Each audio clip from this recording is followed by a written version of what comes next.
de Marcos, no capítulo de número 2, nós vamos ler dos versos 18 ao 22. Marcos, capítulo 2, versos 18 ao 22. Nós também queremos deixar aí para você, que está na internet, ao redor do mundo aí, você está ouvindo essa palavra, seja muito abençoado, seja bem-vindo, bem-vinda. E é um prazer poder entrar aí no seu lar para declarar essa palavra do coração de Deus. Então, vamos ler a Bíblia Sagrada, Evangelho de Marcos, capítulo 2, versos 18 a 22, diz assim: Ora, os discípulos de João e os fariseus estavam jejuando. Algumas pessoas foram perguntar a Jesus: por que os discípulos de João e os discípulos dos fariseus jejuam, mas os seus discípulos não jejuam? Jesus respondeu: como podem os convidados para o casamento jejuar enquanto o noivo está com eles? Durante o tempo em que o noivo estiver presente, não podem jejuar. No entanto, virão dias em que o noivo lhe será tirado, e então naquele dia eles vão jejuar. Ninguém costura um remendo de pano novo em roupa velha, porque o remendo novo tira um pedaço da roupa velha, e o buraco fica ainda maior. E ninguém põe vinho novo em odres velhos, porque se fizer isto, o vinho romperá os odres, e se perdem tanto o vinho como os odres, mas põe-se vinho novo em odres novos. Amém, queridos? Glória a Deus por sua palavra. Quero pedir para você se assentar aí, ficar à vontade. Nós vamos pensar nessa manhã, nessa direção, nesse rumo: mentalidade transformada. Mentalidade transformada. O que eu disse? Mentalidade transformada. Mentalidade transformada. Porque a sua vida começa a partir das suas atitudes, mas as suas atitudes começam a partir da forma como você pensa. A forma como você pensa a respeito de Deus, a respeito da sociedade, a respeito da sua família, a respeito de você mesmo. A sua mentalidade dirige a sua vida praticamente em tudo. A forma como você pensa está impressa nas suas atitudes. Então a atitude fala, a atitude diz a forma como você pensa. A atitude declara aquilo que você carrega na sua mente. E eu pensando nesse tema, todas as vezes que eu leio esse texto bíblico, eu percebo um chamado de Deus, um chamado de atenção de Deus para a minha vida, e obviamente para aquilo que ainda eu não mudei na minha forma de pensar e enxergar a sua vontade para mim.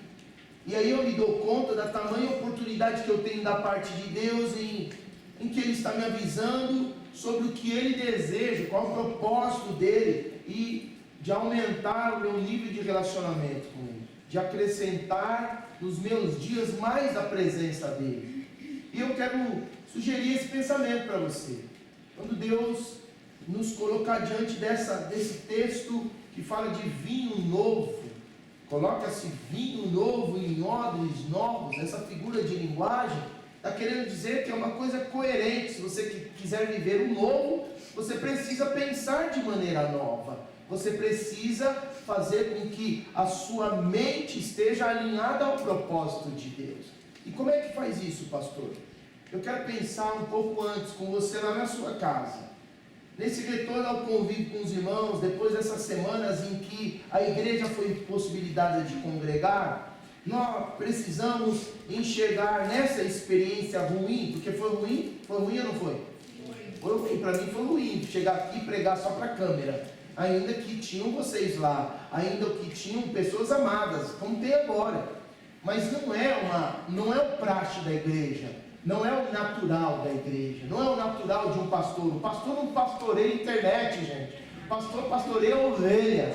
O pastor tem que estar no meio das ovelhas, cheirando as ovelhas, né? Então, nesse sentido, para mim não foi confortável, tanto quanto para você. Então, dentre esta situação, experiência ruim ou desconfortável, tem uma oportunidade de Deus para nós mudarmos a nossa mentalidade quanto à vida espiritual. Pois como aquele professor que deseja o melhor para um aluno que está irrequieto, ele põe o aluno para pensar, assim, Deus nos amando tanto, colocou-nos um mês para pensar. Sim ou não? Colocou a gente para pensar um pouquinho, para pensar, por exemplo, na valorização do nosso irmão que está aí do nosso lado, para pensar na valorização de congregar numa igreja, para valorizar os dons e os talentos que Deus colocou nas nossas mãos, que eu e você, eu não, eu tive que usar aqui o meu dom, o meu talento, né? Talento que Deus me deu, mas você ficou lá, né, de mãos atadas, não podendo usufruir do seu dom e talento. Então a gente vai começar a valorizar agora um pouco mais, sim ou não? Então, já desse ponto de vista, a gente já começa a perceber algumas mudanças de mentalidade que Deus promoveu em nós nesse tempo, sim ou não? Você quer ver uma outra coisa que Deus está mudando sua mentalidade a partir do momento que você entrou daquela porta para dentro com máscara? Como eu era feliz e não sabia.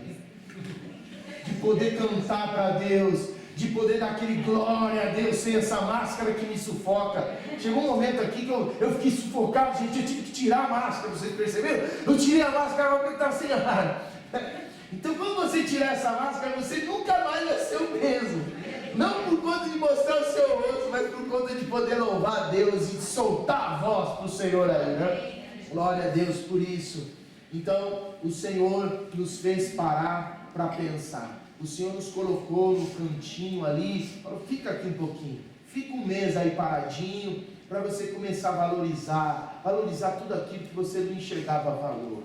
Parados, descobrimos quão ansiosos nós somos, quão independentes de Deus estamos, quão autossuficientes vivemos, quão ignorante andamos e quão longe de Deus estamos. E o pior, pensando estar perto dele. Deus deseja transformar nossa mentalidade para, enfim, experimentarmos a vida abundante que Ele preparou para cada um de nós em Jesus Cristo. Saiba que esta promessa não é conto de fadas. Vida abundante com Jesus é mais real do que você possa imaginar. Você está experimentando isso agora. Essa vida abundante, um pouquinho dela você já está experimentando depois de estar parado, não podendo congregar. Agora você volta, vê o sorriso dos irmãos, vê a alegria, isso já te gera esperança. Isso que você está experimentando é vida abundante de Jesus, irmão. Não é só dinheiro no banco, não. Então, baseados na resposta que Jesus deu àqueles discípulos de João e também aos fariseus, nós podemos aproveitar esta valiosa oportunidade para transformação da nossa mentalidade um pouco mais. Então eu quero recomendar você a deixar a sua Bíblia aberta aí, porque nós vamos lê-la em alguns momentos nesse mesmo texto, base aqui da nossa mensagem e outros paralelos, tá certo? Ainda que vocês tenham aí o recurso visual na tela, hoje nós talvez não poderíamos, não vamos conseguir mostrar porque a gente está ajustando ali, mas eu não gostaria que você perdesse esse contato com a sua Bíblia, tá certo? Porque esse recurso visual que a gente apresenta é para aqueles que são novos convertidos, para aqueles que ainda nem se converteram e que estão nos vendo, estão presenciando o culto sendo transmitido pela internet, tá bem? Então, todos os crentes devem amar a Bíblia Sagrada, porque a Bíblia é o nosso manual de vida, é o nosso manual de fé e prática cristã. Então, nos versículos 18 e 19 desse texto, eu vou pedir para que vocês leiam em alto e bom som aí para nós, todos ouvimos. Marcos capítulo 2, versos 18 e 19. Vamos aproveitar que está todo mundo em congregação aqui, vamos ler juntos? Ora...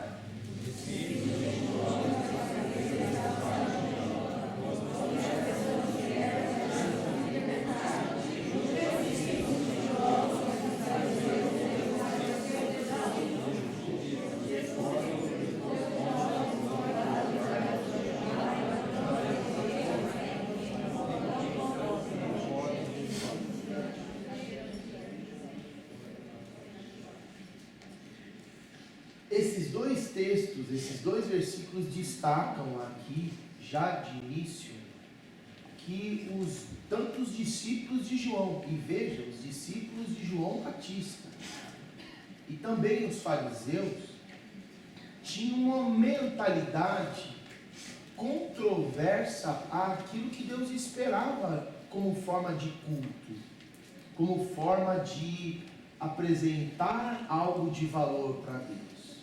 Eu não consigo apresentar algo de valor para Deus, senão primariamente através de relacionamento, gente. O que Deus mais leva em consideração sobre tudo o que nós agimos e fazemos para Ele é o relacionamento.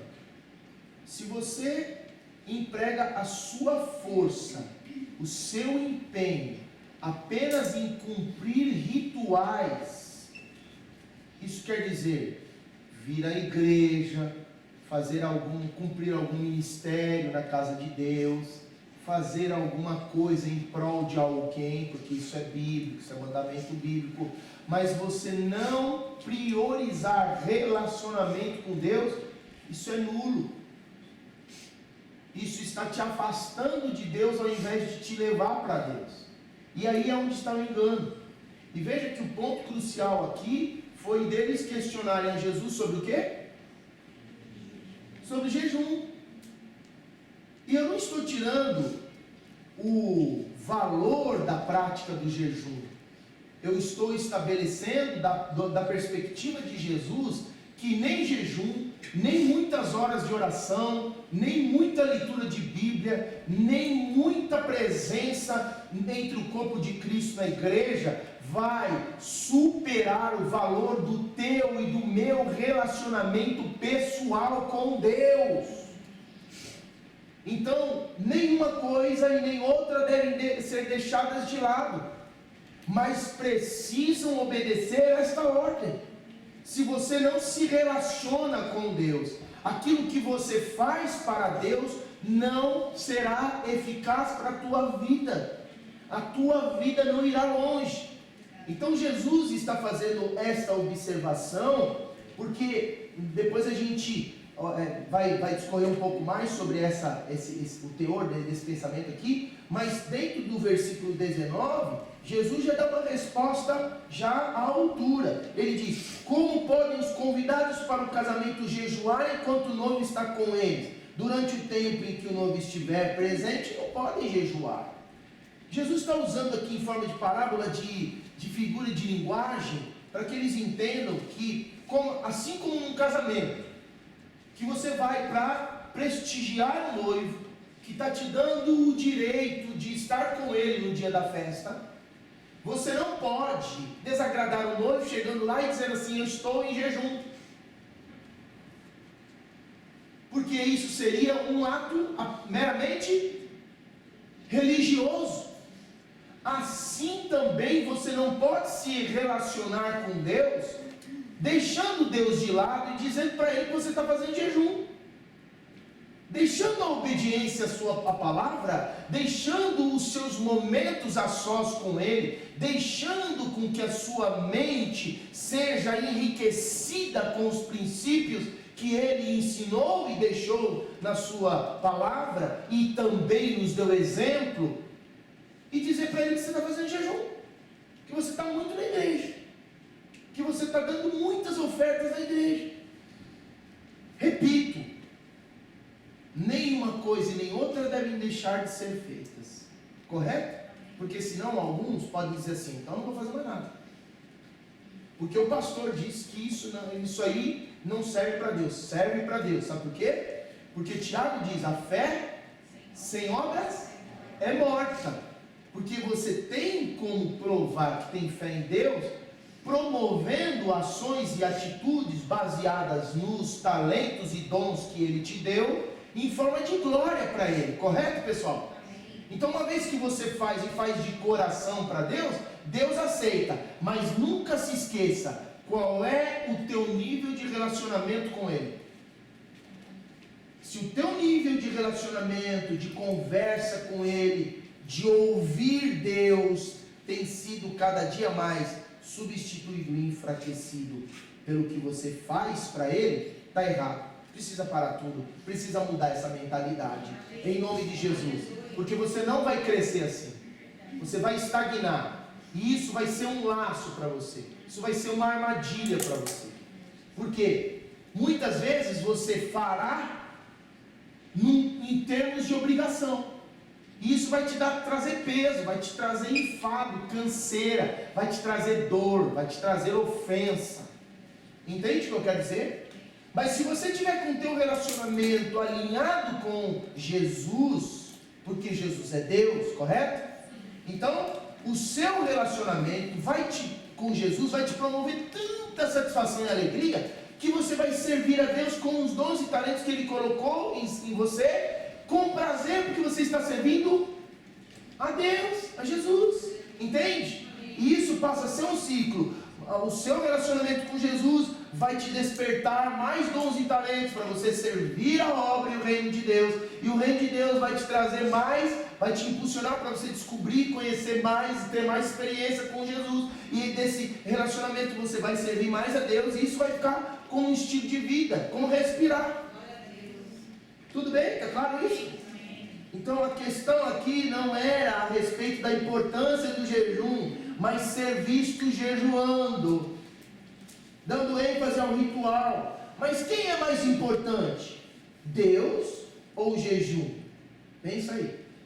Se o que fazemos para Deus é visto com maior valor que a influência que Ele deve exercer sobre nós, é sinal claro de que estamos trocando relacionamento com Deus por ritualismo, por mero ritual. E enquanto o ritual cansa, relacionamento estimula a gente. Relacionamento traz esperança, relacionamento faz a gente crescer. Muitos cristãos confundem, como eu já disse, o ir, servir, passar tempo na igreja, com relacionamento com Deus. Será que você pode dizer assim, relacionamento com Deus é quando eu pessoalmente paro para observar o que Deus está me aconselhando, ouvir a sua voz e obedecer. Isso é relacionamento com Deus. O que você faz na igreja depende disso. E não o que você faz, o seu relacionamento depende do que você faz na igreja. Não. Deus tem que te influenciar muito mais. Jesus tem que ser muito mais o seu guia do que a motivação pela qual você está fazendo aqui. O que você está fazendo para Deus, hoje, nessa terra. Se alguém te perguntasse, você conhece Jesus? O que você diria? Alô, não estou só falando para a câmera agora. Sim. Ah, muito bom, glória a Deus. Eu também diria sim. Mas se ele insistisse dizendo, ou essa pessoa insistisse dizendo, me conte uma experiência que você teve hoje com ele. Alguns diriam assim, por quê? Porque se sentiriam vazios. Está vendo como que o nosso conceito de relacionamento está muito baseado no que a gente faz? Não, você acordou hoje. Você levantou da tua cama. Você pegou um caminho para vir para a igreja. Você já tinha que ter levantado cantando ao Senhor, não esperar chegar aqui. Você já tinha que ter dizendo do Espírito Santo, tu és bem-vindo na minha casa. Você já tinha que ter tido esse bailar lá na tua casa. Você já tinha que ter falado com Deus antes de chegar aqui. É ou não é? Isso é relacionamento com Deus. Pegaram aí? Estão vendo como que a nossa mentalidade precisa ser transformada? Que a gente fala assim, isso eu já sei, pastor. Eu tenho certeza que quando apareceu o tema ali, eu falei, isso você já ouviu.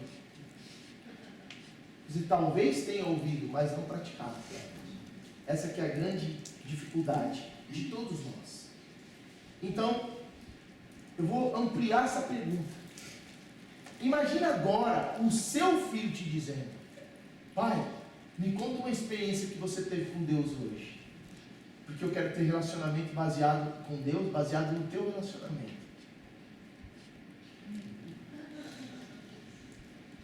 Mãe, o que é que Deus falou com você hoje? Estão entendendo a necessidade de relacionamento aqui? Muito mais do que você sabe fazer para Deus. O que importa é você estar com Ele. É o teu coração pujante para Ele, para o que Ele vai falar, para o que Ele vai fazer, gente. Isso é maravilhoso. Aleluia. E dentro dessa perspectiva, imagina alguém do mundo agora, que está perdido lá. Virar para você e dizer: você conhece Jesus? Aí você vai dizer: sim. E aí ele te perguntar: me conta uma experiência que você teve com Ele hoje. O que você diria?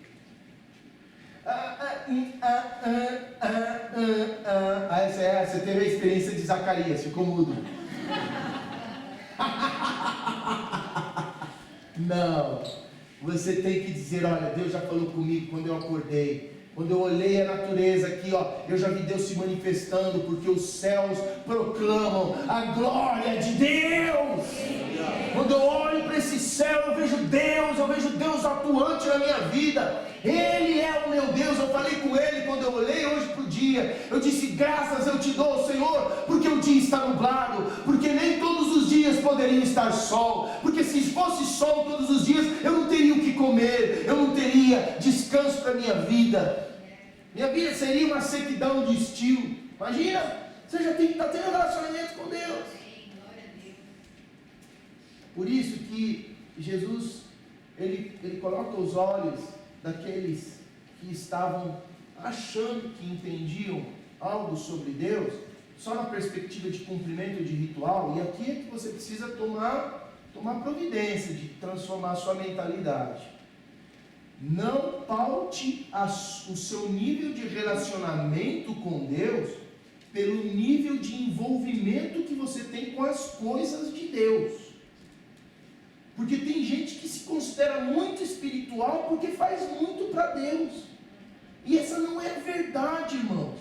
A verdade é que se você está muito aos pés de Deus, aí você tem relacionamento com Deus. E isso vai promover, vai te impulsionar a fazer para agradar a Deus. E pensando nisso, Jesus responde o que responde. Vocês estão no casamento ou vocês estão escravizados? O que Jesus estava querendo nas entrelinhas dizer: vocês estão num relacionamento próximo com um noivo ou vocês estão de bicão na festa? Porque se vocês estiverem de bicão na festa, bicão vocês sabem o que é, né? Na minha terra, bicão é aquele cara que entrou sem ser convidado na festa, né? Então, se você estiver de intruso na festa, você vai querer dizer, você vai entrar com carteirada, entendeu? Aqui eu sou da Polícia Federal. Eu sou o juiz de direito da 4ª vara da criminalidade dos intrusos das festas, né? Então você vai querer dar carteirada no reino espiritual. E no reino espiritual não tem como dar carteirada, meu irmão. Porque a sua identidade, ela é clara quando você tem ou não relacionamento com Deus. Eu me lembro de uma história muito propícia para esse ponto. Uma história que aconteceu nas viagens missionárias do apóstolo Paulo. E que ele se depara com uma situação, e Lucas registra essa história. Perdoe o meu engano, eu acredito que essa história está registrada no capítulo 19 de Atos dos Apóstolos, que é a história daqueles filhos de Seva, que foram expulsar um demônio em nome de Jesus, a quem Paulo pregava. A carteirada no reino aí. Em nome do apóstolo Paulo, melhor, de Jesus que o apóstolo Paulo prega. Eu te ordeno, sai desse homem. Capítulo 19, né? E aí a história diz que aqueles demônios logo observaram e viram que eles não tinham identidade. E identidade, gente, olha como essa palavra cabe aqui para esse contexto. Identidade traz o termo identificação. Então, se você tem uma identidade de relacionamento com Deus, você se identifica com Deus e o seu poder e sua autoridade. Uma vez que você não tem esse relacionamento diário, constante com Deus, no reino espiritual você é mais um no meio de uma multidão que diz ter, mas não tem. E os demônios não respeitam você, os demônios respeitam a sua identidade em Cristo. Quem você é em Cristo. Então quando eles veem você, eles veem Jesus. E aí você pode dizer, em nome de Jesus, que eu creio e tenho relacionamento, eu te ordeno, sai agora. Aí ele tem que sair, porque é no nome de Jesus. Mas aqueles homens foram dar carteirada no reino espiritual, e a história diz que um homem endemoniado, e esse Seva tinha 7 filhos, e os 7 estavam com gracinha lá. Os demônios pegaram aquele homem que estava endemoniado e encheram de uma força tão grande que os 7 tomaram uma coça e saíram pelados na rua, correndo, de medo do demônio. Entende o que eu quero dizer? Não vale carteirada no reino espiritual. Ou você tem, ou você não tem relacionamento com Deus. Ou você é de Jesus, ou você não é de Jesus. Tá certo? Compreenderam aqui o fato? Vamos passar para o segundo e último ponto aqui. Relacionamento com Deus, além de... Jesus está observando o ponto aqui, que relacionamento é mais importante que ritual, correto? Sim. Agora a gente vai lá para o versículo de número 21 e 22, porque a gente vai pensar exatamente desse ponto de vista aqui. Relacionamento com Deus se evidencia no estilo de vida de Jesus. Porque algumas pessoas podem perguntar, pastor, como é que eu mostro? Ou melhor, mostro não, porque a ideia não é mostrar, a ideia é ter garantia dele. Como é que eu tenho garantia de que eu estou tendo relacionamento com Deus? É uma pergunta que essa mensagem não pode deixar de fazer a nós. Sim ou não, pessoal? Então, para mudar a nossa mentalidade, como eu disse, a tendência é da gente dizer, estou fazendo bastante para Deus, eu estou indo à igreja, eu estou fazendo tudo que o pastor está falando, então eu tenho relacionamento com Deus. Não. Relacionamento com Deus se garante ou se evidencia no estilo de vida de Jesus. E aí cabe mais uma pergunta: qual, afinal de contas, é o estilo de vida de Jesus? Então vamos pensar aqui nos versículos 21 e 22 agora. Ninguém costura um remendo de pano novo em roupa velha, porque o remendo novo tira um pedaço da roupa velha e o buraco fica ainda maior. E ninguém põe vinho novo em odres velhos, porque se fizer isso, o vinho romperá os odres, e se perdem tanto o vinho como os odres. Mas põe-se vinho novo em odres novos. Ao usar essa figura de linguagem, e as duas, remendo velho em roupa nova e vinho novo em odre velho, Jesus estava ensinando um princípio do reino de Deus por trás dessas figuras de linguagem. Isso é, o estilo de vida e mentalidade coerentes com a vida de Jesus, com a vida de Deus. Então ele está falando, perceba que ele está usando uma figura de linguagem para fazer uma espécie de raciocínio lógico, coerente. Ele está dizendo, é coerente isso? Você tem uma roupa nova, pega um pano velho e põe para remendar nova. Cabe isso? É coerente? Não é coerente. Então, se não é coerente falar nessa natureza, também não é coerente colocar aquilo que nós fazemos como relacionamento com Deus. Não, relacionamento com Deus está acima do que nós fazemos. É quem nós somos para Deus. É como nós vivemos com Ele. É o tanto de influência que Ele tem sobre a nossa vida, sobre o nosso pensamento, sobre a nossa prática. O quanto é que Deus tem me influenciado. Isso prova o relacionamento, o nível de relacionamento que eu e você temos com Ele. Pergunte para você mesmo: quanto é, Senhor, que o Senhor tem me influenciado? E você vai ter essa capacidade de mensurar se o teu nível de relacionamento com Deus está forte ou fraco. E aí ele estabelece, e assim, é muito interessante, porque Jesus, você observa que ele coloca coisas muito práticas, muito fáceis de raciocínio, sim ou não? ele fala de uma maneira muito básica, para que as pessoas não se confundam. Então, da perspectiva do ser para Deus, qual é o nosso modelo? Qual é o nosso maior modelo de alguém que teve um relacionamento muito estreito com Deus? E eu quero melhorar essa minha pergunta. Quem ouvia a Deus facilmente, quem obedecia a Deus na primeira vez, quem tinha paixão por fazer o coração de Deus queimar com suas atitudes, que eram parelhas à ordem de Deus? Quem? Jesus.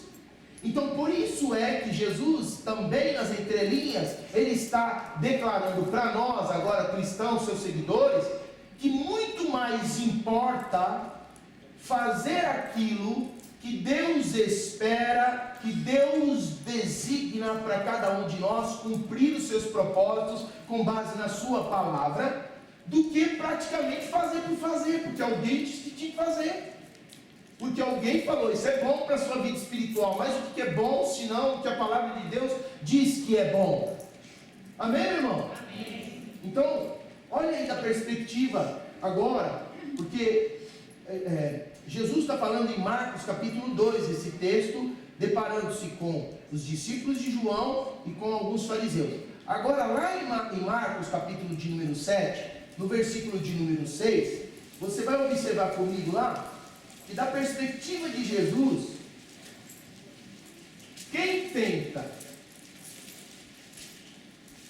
ter um relacionamento com Deus, sem ouvir e praticar a palavra que Deus está designando, assim como Jesus fazia, porque ele, por diversas vezes no Evangelho de João, você ouve ele dizendo assim: eu faço o que o Pai me manda fazer, eu obedeço o Pai, eu cumpro aquilo que o Pai me designou. Então ele está dizendo, eu tenho um relacionamento com Deus, porque eu ando sob o efeito e a ordem da palavra de Deus.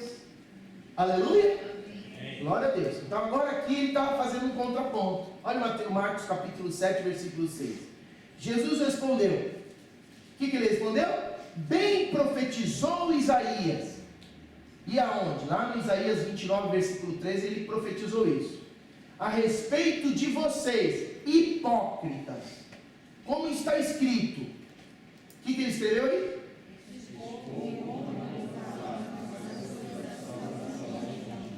Esse povo me honra com os lábios, mas seu coração está longe de mim. Por que Jesus fala aos fariseus a respeito de Isaías? Porque essa palavra já tinha sido dita no mínimo 700 anos antes. 700 anos antes, no mínimo. E isso diz respeito ao quê? Ele está dizendo assim: vocês ainda estão com essa mentalidade.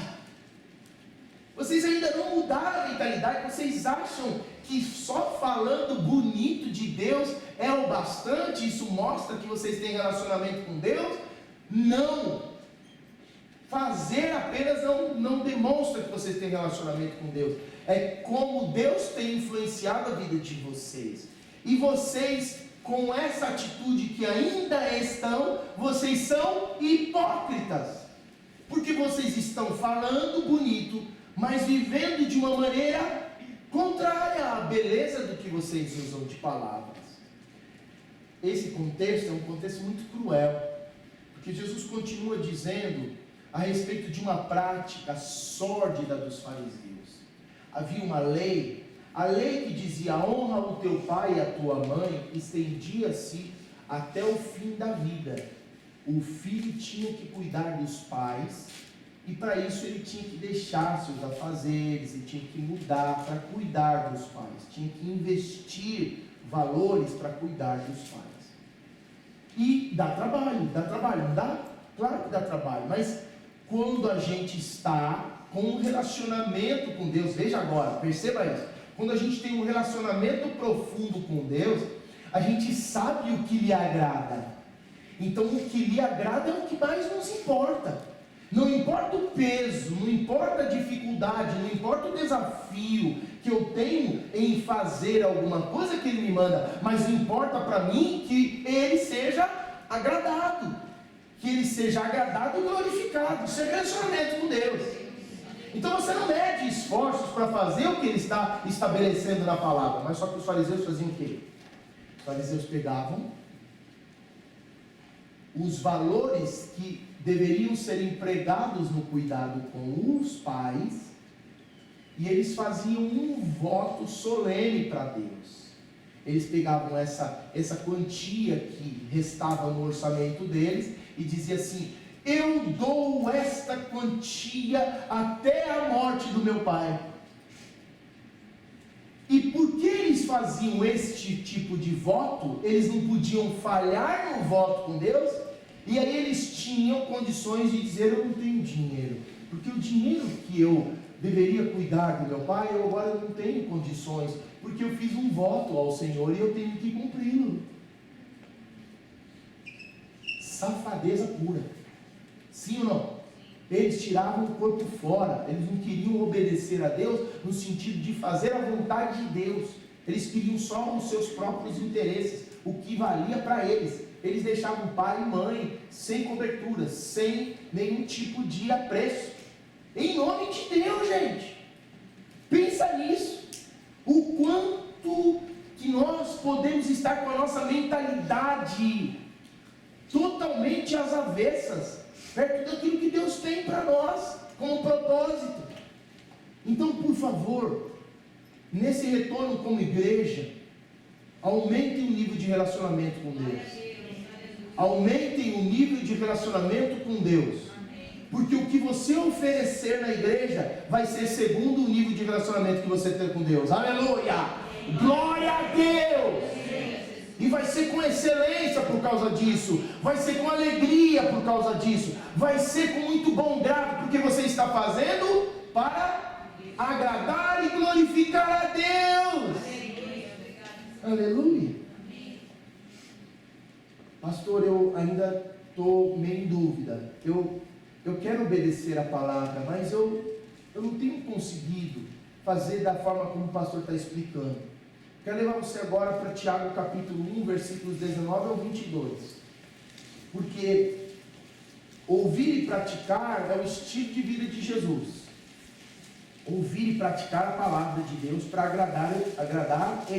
agradá-lo e glorificá-lo. Nossa, hoje deixa eu tomar até um pouco d'água aqui, né? Meu Deus.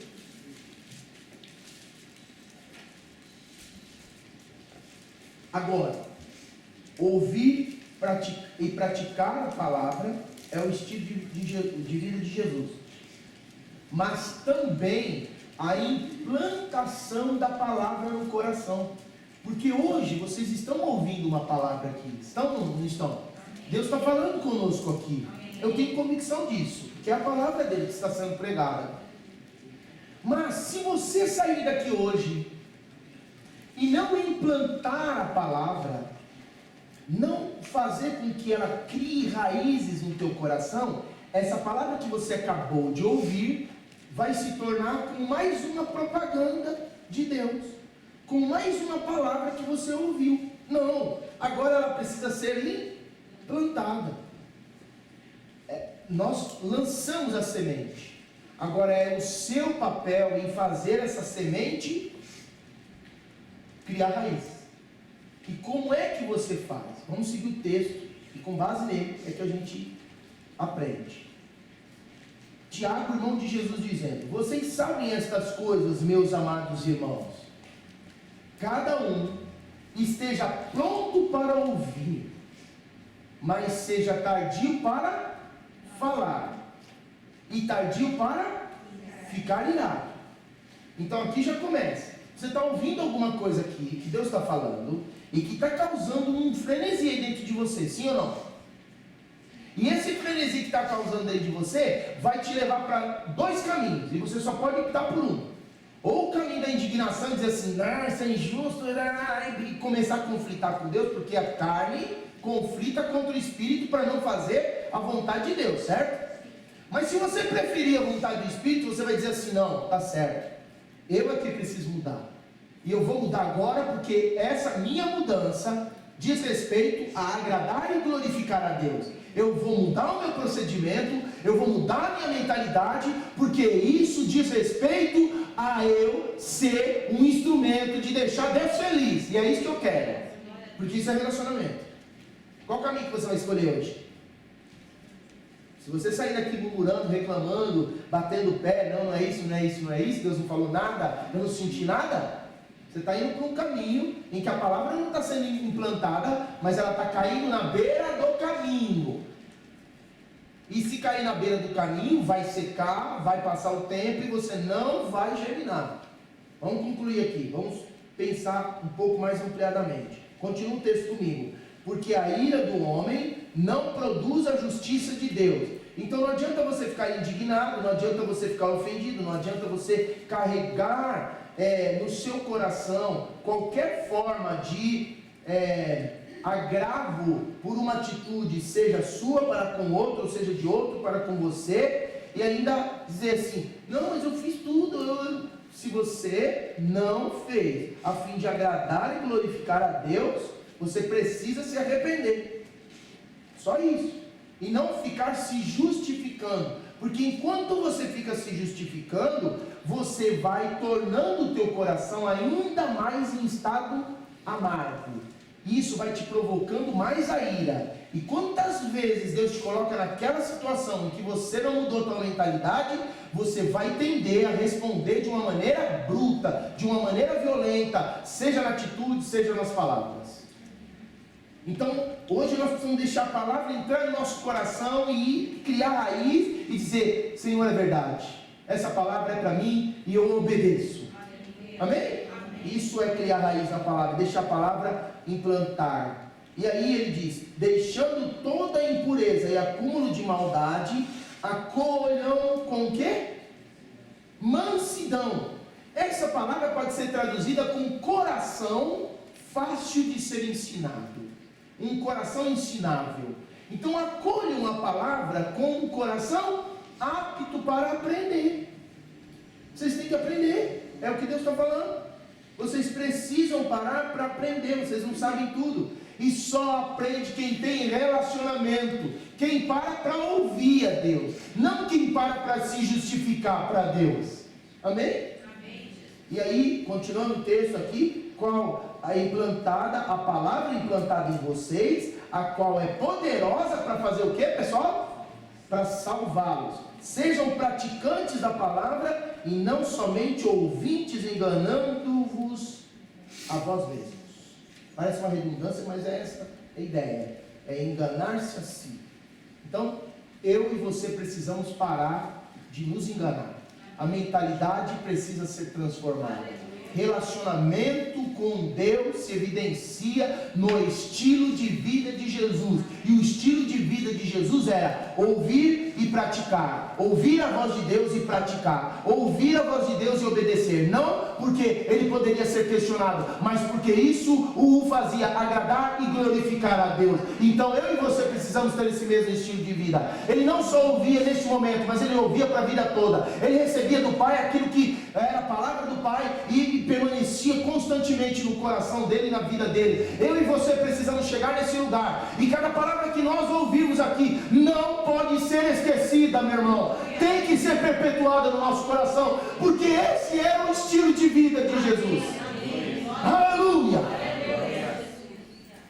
Por fim, pastor, eu quero agora perceber de fato aquilo que eu tenho ouvido e não obedecido, aquilo que eu tenho recebido de conselho de Deus, mas eu tenho dado de mão, aquilo que eu tenho percebido de Deus nos meus momentos a sós. Deus está falando comigo e eu estou percebendo que Deus está falando comigo, mas eu ainda tenho muita dúvida se é Deus falando ou não. Então o que fazer? Então agora a gente vai para Hebreus capítulo 4, versículo 12, porque o estilo de vida de Jesus era esse, era sensibilidade para Deus. Mas como é que ele criava sensibilidade para Deus, para perceber que era Deus falando com ele mesmo? Hebreus capítulo 4, versículo 12, o autor de Hebreus, que eu creio que é o apóstolo Paulo, foi o mesmo que disse em Efésios, que disse assim, que orando pela igreja, eu oro para que os olhos do vosso entendimento se abram, e que vocês recebam a revelação do Senhor, com espírito de entendimento, com espírito de conhecimento. Então eu e você precisamos receber esse espírito da palavra, que é o que Jesus disse no Evangelho de João, no capítulo de número 6, versículo 63, ele diz assim: as minhas palavras são espírito e são vida. Então, se ele declara a palavra em forma de espírito, eu posso receber essa palavra e essa palavra me influenciar a ponto de mudar o meu estilo de vida. Por isso que aí você vai ver em Hebreus capítulo 4, versículo de número 12, diz assim: porque a palavra é viva e eficaz, mais cortante do que espada de dois gumes, a ponto de dividir alma e espírito, juntas e medulas, e apta para discernir todo o pensamento e a intenção do coração humano. Está escrito isso aí. Vamos pegar esse texto então. Por que a palavra é viva? Porque a palavra representa o próprio Deus falando, a própria presença de Deus se manifestando. Então, quando eu ouço a palavra e deixo com que a palavra perpetue e enraize no meu coração, eu estou recebendo a própria pessoa de Deus agora no meu comportamento. Agora Deus está moldando o meu comportamento, a minha mentalidade, as minhas atitudes. Eu não tenho outro molde, eu não tenho outro pensamento, eu não tenho outra disposição a não ser aquela que eu recebi a partir do Espírito da palavra.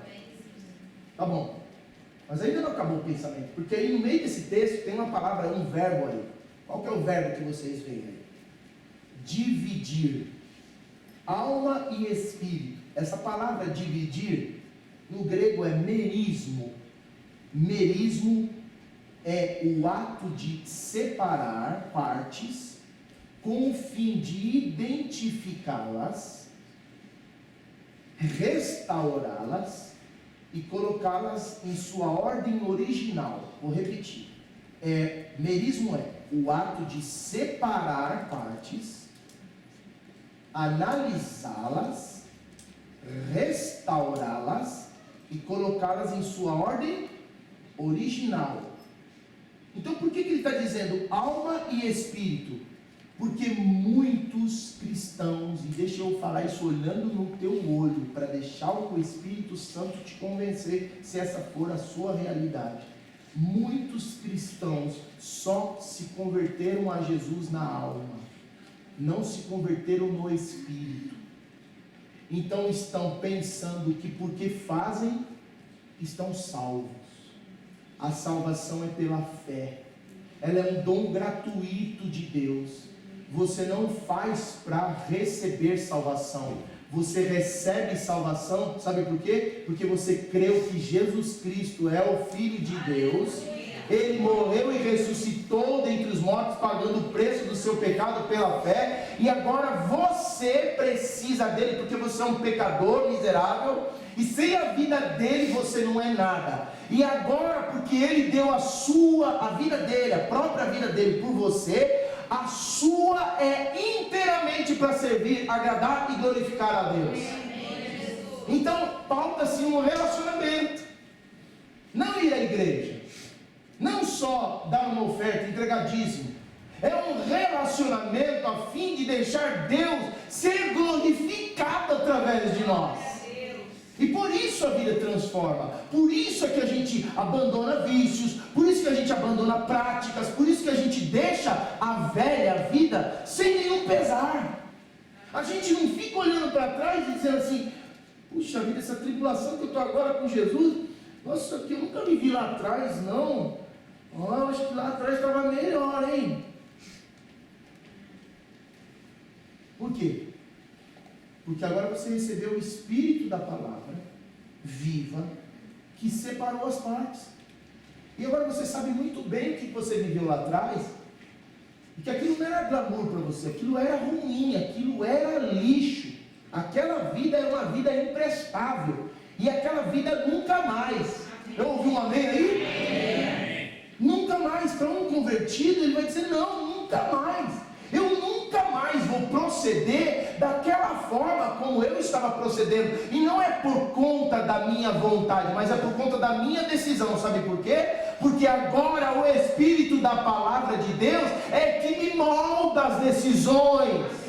O meu livre-arbítrio está apontado para Deus, para a vontade de Deus. Amém? Mas isso só não basta. Então eu falei que talvez alguns estejam ainda pensando: puxa vida, eu queria tanto servir a Deus como esse meu irmão serve. Então perceba, deixa a palavra fazer separação agora daquilo que você está vivendo na carne. Deixa a palavra botar o foco assim para ver mesmo. Você fala assim: não, eu não quero mais esse tipo de vida, meu Deus. Porque aí ele vem, separa para você perceber. E aí ele restaura as partes e coloca agora o Espírito comandando no lugar da sua carne. Porque do contrário você vai sofrer. Porque você vai fazer, vai chegar uma hora dessas que você vai dizer assim: não serviu para nada, não aumentou o meu ibope, ninguém me viu, ninguém me deu valor, então agora eu vou embora. E você vai abandonar a fé. Você não vai abandonar o que você faz, você vai abandonar Jesus. Entende o que eu quero dizer? Por isso que a nossa mentalidade precisa mudar. Amém. Quem você é? Diga assim: eu sou filho de Deus. Por quê? Porque eu fui salvo pela graça. Repita: eu fui salvo pela graça. Por meio da minha fé, que foi implantada no meu coração pela palavra, ou melhor, pelo Espírito da palavra. Eu decido hoje, com a minha vida, tudo que sou, tudo que tenho, agradar e glorificar a Deus. E é isso que me sustenta, porque esse é o estilo de vida de Jesus. E essa é a minha razão de viver, porque representa o meu relacionamento com Deus. Aleluia! Glória a Deus! Vamos ficar em pé, vamos lá.